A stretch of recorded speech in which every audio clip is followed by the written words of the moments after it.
Bonjour et bienvenue à la section 3 du chapitre 5. Donc dans ce chapitre, nous avons déjà présenté les tableaux à une dimension en style C, les tableaux classiques, et nous souhaitons maintenant nous diriger vers les tableaux véritablement en C++, qui sont en réalité des instances de classes qui sont définies dans la librairie standard. Alors, qu'est-ce que c'est une classe? C'est ce que je vais vous expliquer dans cette petite section. Qui plus est, je vais donner aussi une notion sur la généricité. Mais il faut se souvenir que ici, je ne donne que des introductions. Pour ce qui est des classes, c'est l'objet bien sûr du chapitre 7 dans le détail. Et pour ce qui est de la généricité, c'est l'objet du chapitre 8. Ici, nous donnons les notions minimales pour pouvoir ensuite utiliser les classes en C++. Donc, la généricité sera d'abord introduite pour des fonctions, avant d'en parler au niveau des classes. Donc, il y aura une très brève introduction. Ensuite, nous donnerons quelques idées sur ce que c'est une classe en C++, pour essentiellement pouvoir présenter les classes vector et array qui sont les tableaux C++. Et naturellement dans cette section, on vous présente les choses du point de vue de l'utilisateur. Donc on ne saura pas écrire nos propres classes, ça sera pour les chapitres 7 et 8. Voilà, donc le menu de cette section, c'est présenter d'abord la généricité pour les fonctions, puis donner la définition ou un aperçu des classes, et ensuite mélanger donc pour ces classes, utiliser la notion de classe générique. Puis ce n'est que dans une section suivante que nous présenterons véritablement ces classes vector et array. Alors qu'est-ce que c'est les fonctions génériques? Eh bien, pour comprendre l'idée, souvenez-vous de la notion de surcharge. Ce qu'on veut accomplir avec la surcharge, c'est que on puisse utiliser la même fonction ou le même nom pour plusieurs types de paramètres. On va définir peut-être des fonctions différentes pour faire une opération sur des entiers et sur des réels. On aimerait bien garder le même nom, mais peut-être l'implémentation sera différente, donc on a besoin de surcharge. Mais il y a une façon plus générale de faire ceci, c'est dans le prototype de la fonction, par exemple tel qu'on l'écrit ici dans cette documentation, pouvoir carrément écrire le nom d'un type comme une variable. Donc il y a cette facilité en C++ qui est de pouvoir définir donc ou disons noter le nom de type. Donc cette surcharge là, la quatrième de la liste, elle s'applique lorsque donc ces fonctions ici c'est de la fonction cosinus. On voit qu'elle a des surcharges pour double, float et long double, avec la propriété que chacune retourne respectivement le même type. Et puis on note aussi dans la documentation qu'il y a une surcharge pour les autres types. Et là, en fait, T représente n'importe quel autre type. Donc ça veut dire que vous allez pouvoir utiliser la fonction cos aussi avec d'autres nombres que double, float et long double. Et la documentation dit c'est en fait prévu pour les types entiers. Donc c'est une fonctionnalité très intéressante que de pouvoir dans le prototype désigner le type par une variable. C'est ça une première idée de la généricité. Alors lorsqu'on appelle une telle fonction, on utilise une écriture assez spéciale qui ne vous est pas totalement étrangère, on en reparlera. Donc, on va préciser le type entre chevrons après le nom de la fonction. Donc, si on souhaite, par exemple, dans le cas précédent, si on sait que cos est aussi défini de manière générique pour les types réels, pour les types non réels, pardon. Donc, si on a un paramètre entier, on peut écrire de manière très précise cos entre crochets int de 1. 1 étant l'argument ou le paramètre de la fonction. Et on a vu que ça retournait un double selon la documentation. Donc la chose vraiment importante, c'est ici cette notation avec des chevrons. Alors, on peut dire que vous avez vu deux instances de ce genre de notation.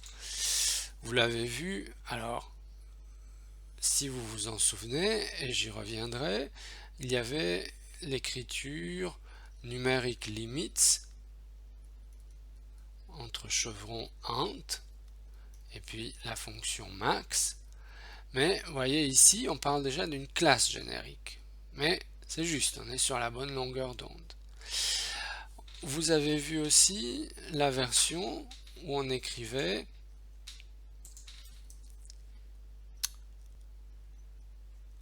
include cmat. Et bien ça, c'est un usage complètement différent. Donc ne vous laissez pas tromper par ces doubles chevrons, ils sont utilisés avec des sens totalement différents. Donc ne poussez pas l'analogie trop loin. Alors ce qui est intéressant avec ce concept de fonction générique, c'est que il est fait en quelque sorte pour être utilisé de manière transparente. Dans le cas des fonctions, le compilateur peut déduire le paramètre générique en fonction du paramètre des arguments. Donc c'est ça tout l'intérêt, c'est finalement que la chose soit cachée.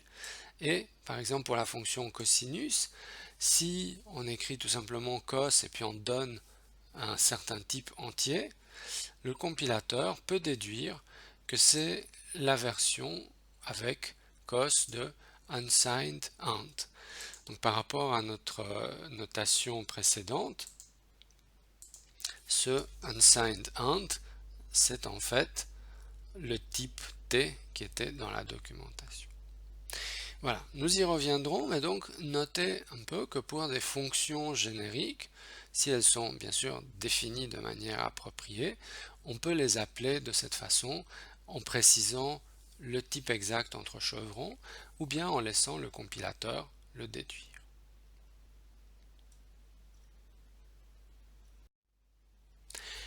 Alors, je change maintenant de registre, je passe à la notion de classe. Évidemment, au chapitre 7, on développera tout ceci en détail, mais ce qu'on souhaite, c'est vous donner un très bref aperçu pour que vous puissiez utiliser les tableaux à la C++, et puis dans le chapitre 6, les chaînes à la C++, sans pour l'instant trop creuser la notion de classe. Si on faisait l'inverse, on passerait beaucoup de temps à présenter les classes, mais on n'aurait pas tellement d'exemples concrets. Donc c'est un petit peu moins pratique. Alors, qu'est-ce que c'est une classe? Eh bien, c'est un type qui peut être défini par l'utilisateur, par le développeur, et qui est en général plus complexe que les types offerts par le langage C++. Donc, finalement, c'est la notion de extension des types simples. Donc les types simples sont ceux que le compilateur connaît, les booléens, les entiers, les réels. Finalement, ils permettent de stocker des données et ils donnent accès à certaines opérations. On voudra faire la même chose avec nos classes, mais les classes qui sont des types composés sont définies par le développeur et on les appelle composés parce que souvent ils agrègent plusieurs données dans une même variable. Et cette fois-là, la variable va s'appeler un objet. Voilà, nous sommes dans la programmation objet. Et on se posera la même question quand on définit un type composé, c'est quelles données il permet de stocker quelles opérations il permet de faire avec ces données et accessoirement aussi comment initialiser ces données. Alors quand on dit quelles opérations, ça peut être avec des vrais opérateurs, c'est-à-dire des choses où on puisse écrire par exemple A plus B, là c'est un opérateur, mais on verra que dans les classes on peut définir beaucoup de fonctions qui s'appliquent aux objets, qu'on applique fonction membre, qu'on appelle fonction membre ou méthode.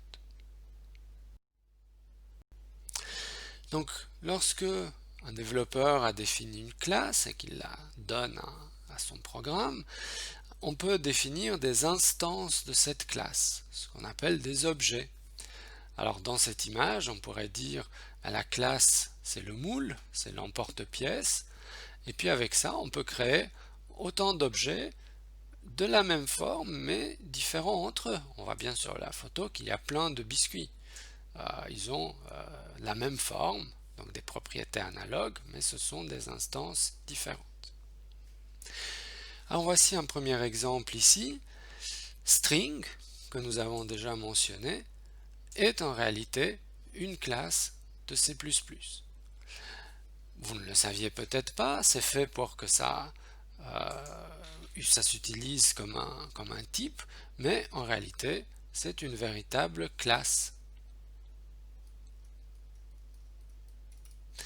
Et qu'est-ce qu'elle nous permet de faire? Eh bien, elle nous permet de déclarer des chaînes de caractères de la manière suivante, soit avec cette notation qui ici est obligatoire, donc S1 entre parenthèses hello, déclare et instancie une chaîne S1 à la valeur hello, soit en écrivant S2 égale world avec un opérateur d'affectation. Et puis ensuite, on voit qu'il est possible de faire des opérations. Donc S1 est un string. Ici, eh bien, on sait aussi que c'est un littéral constant, voilà, qui est peut-être une chaîne en C en réalité, mais on sait qu'on peut faire S1 plus la chaîne littérale constante plus S2. On peut faire aussi une affectation comme ceci. Donc string est le nom de la classe et S1, S2, S3, S4, ce sont des objets de cette classe.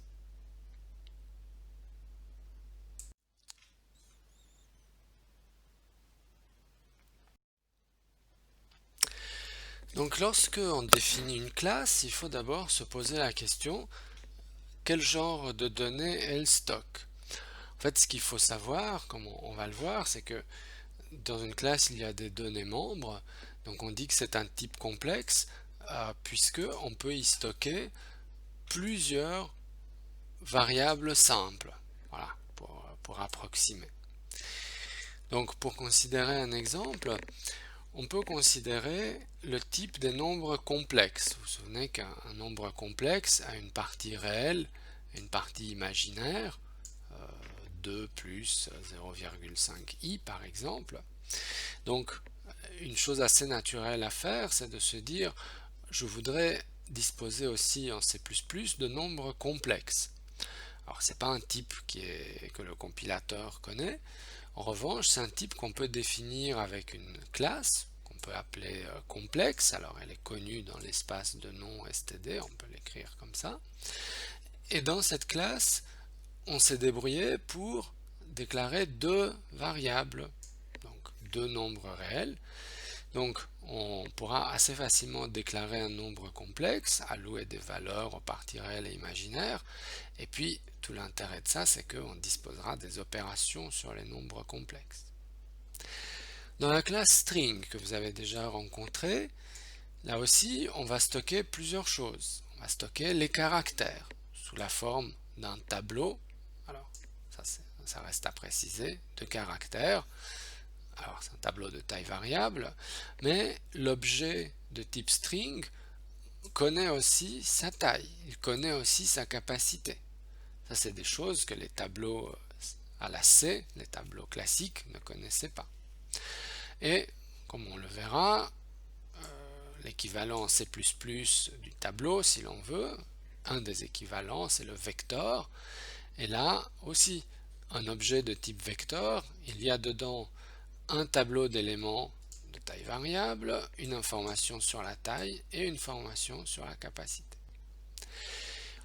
Comme on va le voir plus tard, on peut se demander est-ce qu'on peut accéder directement à toutes ces choses, par exemple à la taille ou à la capacité, ou en fait c'est plutôt encapsulé, c'est-à-dire en quelque sorte on ne donne accès à l'utilisateur que aux éléments qui sont vraiment publics. Donc par exemple dans Vector, on pourrait se dire bon, on ne peut pas connaître directement la capacité, c'est une propriété que l'utilisateur n'a pas à connaître, et en revanche elle doit être gérée correctement pour que la taille puisse être variable, donc elle doit pouvoir être agrandie par exemple. Alors mettons maintenant ensemble les deux choses que nous avons vues très rapidement dans cette section. Les types des données membres des classes peuvent être aussi écrits de manière générique, c'est-à-dire en utilisant des variables de type et pas des types précis. Et c'est le cas des classes vecteurs qu'on va voir plus tard dans ce chapitre, la classe complexe aussi, et c'est bien pour ça qu'on vous les explique à ce niveau, c'est parce qu'on ne peut pas vraiment contourner ce problème. Donc l'écriture que vous allez voir le plus souvent, c'est pour définir un tableau, enfin on va appeler ça un vecteur C++ d'éléments entiers. On va l'écrire comme ceci. VI est une variable, en fait c'est un objet de type vecteur d'entier, et il se déclare comme son type étant vector, donc ça c'est la classe vector, avec des éléments de type int. Donc vector est non seulement une classe, mais c'est une classe générique. Le type des objets contenus du vector peut être quelconque, c'est à nous de le préciser. Si on veut un vecteur de char, appelons-le VC, alors on le déclare comme vecteur entre crochets char. Donc cette notation est absolument cruciale pour pouvoir manipuler des tableaux en C++. Et c'est pour ça qu'on vous a donné à la fois ce petit aperçu des classes et de cette notation avec des chevrons qui caractérisent le paramètre de la classe générique. On peut faire la même illustration avec les nombres complexes. La partie réelle, la partie imaginaire peuvent être d'un type choisi par l'utilisateur. Donc si je souhaite utiliser un nombre complexe avec des parties réelles et imaginaires de type float, je le déclare comme complexe de float. Si je souhaite faire un complexe avec des doubles, je fais des doubles.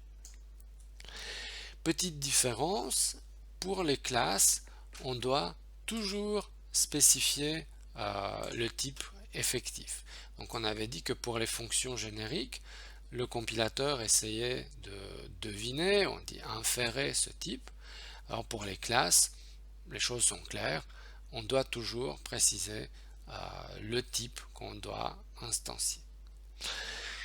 C'est quelque chose en fait que vous avez déjà rencontré, donc qui s'explique peut-être un tout petit peu mieux maintenant. Donc je l'ai déjà mentionné tout à l'heure.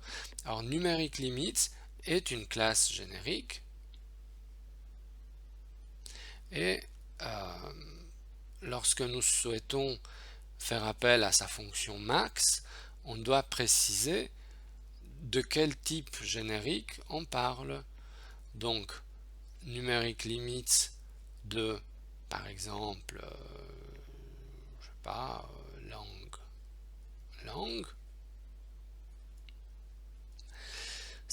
Ça va référer à une certaine instantiation de la classe générique et c'est là qu'on peut utiliser la méthode max. Si on n'avait pas ce système pour préciser le type, ça ne fonctionnerait pas comme ceci puisqu'on ne saurait pas quelle limite, quelle valeur maximale on voudrait obtenir.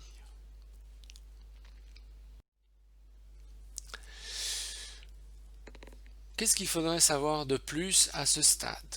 Savoir des choses sur l'initialisation. Alors pour simplifier, considérons à nouveau la classe complexe. Donc la classe complexe, elle est faite pour stocker des nombres complexes qui ont simplement deux parties, partie réelle et imaginaire.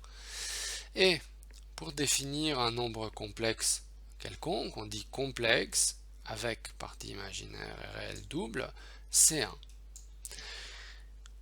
On peut se poser la question, est-ce que, sachant qu'il s'agit maintenant d'un objet, non plus d'une simple variable, est-ce qu'il y a quelque chose de spécial pour l'instanciation?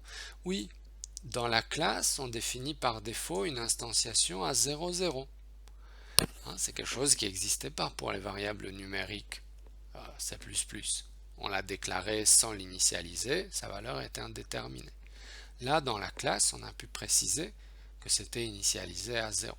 On peut aussi déclarer une variable et l'initialiser par copie. Mais on va voir qu'il faut parfois définir à l'intérieur de la classe comment on fait la copie.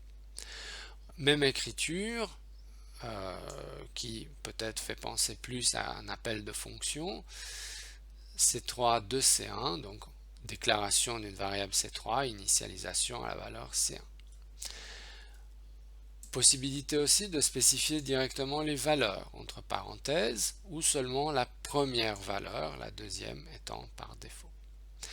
Donc, les variables 4 et 5 font appel à ce qu'on appelle un constructeur d'initialisation. Donc, c'est une fonction qui a été définie dans la classe complexe pour pouvoir créer un nouvel objet. Mais nous y reviendrons.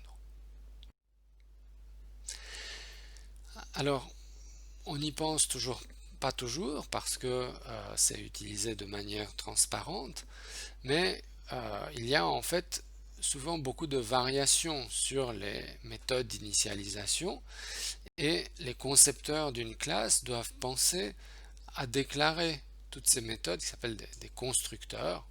On y reviendra par exemple pour string. Ce qu'on montre ici, c'est que il y a beaucoup de façons de définir un constructeur pour que quand on déclare un objet de type string, celui-ci puisse être initialisé. Alors effectivement, il y a un constructeur sans argument, ça, il n'y en a qu'un, mais ensuite on sait que on peut définir de plein de façons la construction d'une chaîne, et par exemple, on peut voir cette différence, c'est qu'on peut définir une chaîne en lui donnant un littéral chaîne à la C, donc un const char étoile, ou alors un objet déjà string pour le copier. Ça peut être vite assez complexe, c'est surtout complexe à la définition, mais pas à l'utilisation. Et c'est ça l'avantage qu'on va voir dans ce chapitre pour les vecteurs et arrays. Alors, on peut non seulement déclarer des objets et les initialiser, mais obtenir également des opérations qui sont définies dans la classe. C'est ce qui va nous intéresser pour les classes vecteurs et arrays, c'est quelles opérations sont définies. Parce qu'évidemment, on peut avoir envie de faire beaucoup de choses avec des tableaux. Par exemple, prendre deux tableaux et les mettre l'un après l'autre et obtenir un troisième tableau. Donc tout ça, du moment que ça a été prévu par les concepteurs de la classe, on pourra l'utiliser. Puis, où est-ce qu'on voit si c'est prévu? C'est dans la documentation.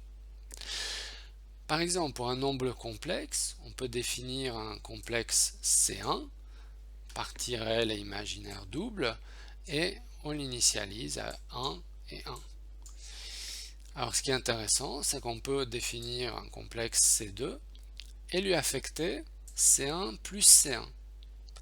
Donc la classe complexe, c'est utiliser l'opérateur plus. Mais ça, il faut voir que ça n'est pas automatique. Ça veut dire que l'opérateur plus a été redéfini pour des objets de la classe complexe. On peut les appeler pour l'instant des instances, comme ça on utilise le même terme que pour des variables normales de la classe complexe. On pourrait dire la classe générique si l'on veut écrire comme ça. Comme on le voit dans cet exemple, on peut aussi réaffecter une valeur à C2. On peut dire C2 égale C2 fois C1. Donc là, on a aussi la multiplication des nombres complexes. Et puis, donc, on voit C1 qui est resté à la valeur 1 fois 1. Et C2, alors je vous renvoie à la théorie de comment on multiplie les nombres complexes, ça vaut 0,4. Donc complexe, finalement, a quasiment les mêmes opérateurs que pour les réels. C'est intéressant, une fois qu'on définit un nombre complexe, on peut faire la même chose que ce qu'on faisait avec un double ou un int. Donc c'est une belle extension. Avec les chaînes, évidemment, on a peut-être d'autres besoins. Alors on a quelques opérateurs à définir, hein, par exemple l'affectation composée. On voit aussi dans la liste l'opérateur crochet et bon, on peut noter en fait que les opérateurs sont définis avec cette façon-là d'écrire. On y reviendra au chapitre 7, ne vous inquiétez pas. Mais pour généraliser, donc les opérateurs, c'est quand on peut écrire A plus B par exemple, mais en réalité, on aura surtout besoin de fonctions en fait. C'est-à-dire, bien souvent, les choses qu'on veut faire avec les objets ne s'expriment pas comme des opérateurs. Alors, on les exprime sous forme de fonctions, puisque maintenant, vous savez ce que c'est les fonctions. Et ce sont des fonctions qui s'appliquent aux objets de la classe. On les appelle donc des fonctions membres ou, dans le langage courant, des méthodes. Donc, par exemple, on va aussi en avoir besoin, c'est pour ça qu'on le présente, si on souhaite extraire une sous-chaîne d'une chaîne. Il n'y a pas vraiment une façon intuitive de faire ça avec un plus, une étoile, enfin un opérateur. Bien, il faut le faire avec une fonction. Et cette fonction, elle ne s'applique qu'aux chaînes. Elle s'appelle par exemple substring. Et le fait qu'elle s'applique aux chaînes, le fait que c'est une fonction membre de la classe string, fait que son appel se fait comme ici, à la dernière ligne de la slide. Si S1 est une chaîne, on lui envoie la méthode substr en écrivant S1.substr. Et cette méthode prend deux arguments. Alors c'est défini dans la documentation, ça serait même expliqué si on avait pris toute la version.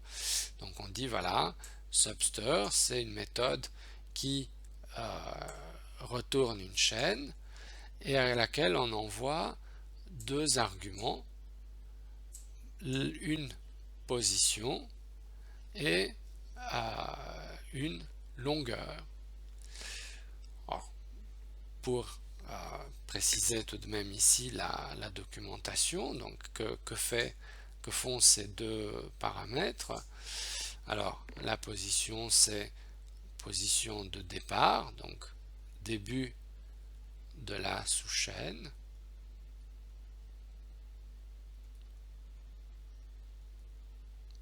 Marqué au passage, vous comprenez que la valeur par défaut est 0. Et puis len, c'est la longueur maximale, si l'on veut, la longueur de la sous-chaîne.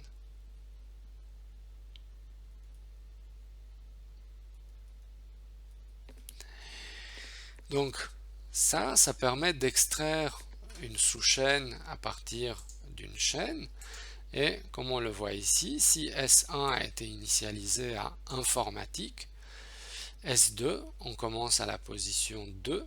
Alors attention, c'est 0 la première position, donc c'est F.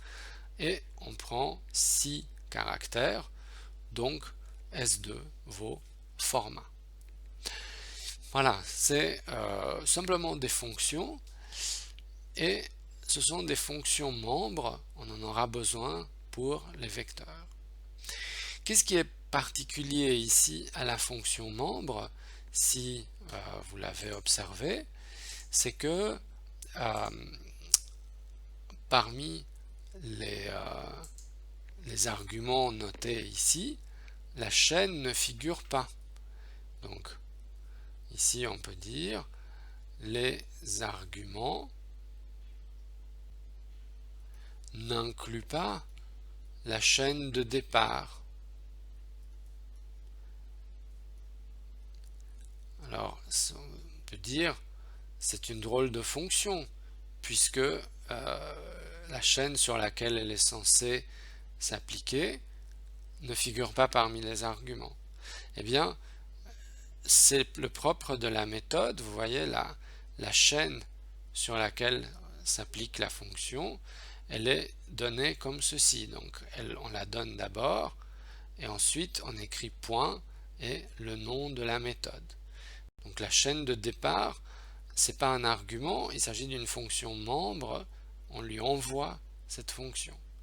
Et ici, là, ça c'est bien la valeur de retour. Donc ça, c'est comme on l'a appris jusqu'ici pour les fonctions. D'accord? Alors, j'ai envie de dire, voilà un résumé de tout ce qu'on vient de voir. C'est déjà assez compliqué. Hein, cette mind map, si on veut l'appeler ainsi, donne un peu les principaux concepts de la programmation objet. À ce stade, on ne vous demande pas d'avoir tout compris, on y reviendra en détail au chapitre 7, mais on vous les donne parce qu'on va les utiliser avec les vecteurs et avec les arrays qui sont des classes de C++. Donc tout ce qu'on vient de voir sur les méthodes, sur l'initialisation, sur la généricité va apparaître. Mais quand même, pour dire quelques mots sur cette mind map, donc ce qu'on a vu, c'est qu'en C++, on peut définir des classes qui sont des types définis par les utilisateurs. Les classes permettent de déclarer et de définir des objets qui contiennent des données complexes. Ces données sont en fait définies comme des attributs, on peut dire, ou des données membres, et les classes définissent des méthodes pour définir de nouveaux objets, on les appelle des constructeurs, et aussi des opérations et des méthodes, en fait on verra ces deux notions assez proches, qui peuvent modifier ou lire ces données. Elles peuvent aussi les initialiser. Alors, je vous donne rendez-vous pour les prochaines sections pour voir comment les classes C++ permettent d'améliorer la notion de tableau et de définir vraiment des objets beaucoup plus manipulables, redimensionnables, donc qui seront les vecteurs et les arrays, et il y en a aussi d'autres. Merci pour votre attention et à bientôt.